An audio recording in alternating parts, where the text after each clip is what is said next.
विषय इतका सोपा आहे ना, जे आपल्याला कळायला पाहिजे. एकदम सोपं उदाहरण की आज एखादा उमेदवार नेता खर्च करतोय, बिचाराच म्हणेल मी या केसमध्ये. फ्लेक्स लावतोय, पॅम्पलेट वाटतोय, पेपरला जाहिरात देतोय, न्यूज रिपोर्टरला पैसे देतोय, पार्ट्या देतोय, दारू मटण हे काय विषय लपलेले नाही वर्षानुवर्षापासून. आज माझं वय 32-33 आहे. मी लहानपणापासून हेच बघतोय आणि गेल्या 50 वर्षापासून तेच घडतंय. सोपा विषय. आज नाण्याची दोन बाजू असतात. एक बाजू जनता आणि दुसरी सरकार. सरकार म्हणजे आले नेताच परत, जे आपण निवडून देतो. आपल्याला फक्त कंप्लेंटच करतो. अरे पण कॉमन सेन्स आहे. आज आज जर मी एखाद्याला 10 रुपये दिले तर ते परत कसं काय मिळतील ते विचार करत की नाही आपण? कोणीही करतच, लहान राहो मोठा राहो.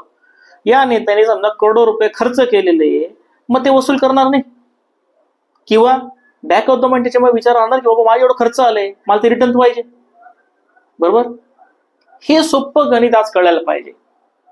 ना तुम्ही नेत्याला खर्च करायला भाग पाडा, ना त्याच्याकडनं अपेक्षा पण करा, आणि ना तो काही विचारा एखाद्या याच्यामध्ये फसेल, आरोपांमध्ये फसेल. कुठल्या कुठल्या आरोपांमध्ये फसणारच नाही. कारण की सुरुवात आपल्याला करावं लागेल. मग आता आजपर्यंत आपण म्हणतो 70+ वर्ष झाले आपल्याला इंडिपेंडन्स होऊन बेसिकली. अरे पण मॉडेल तेच आहे ना.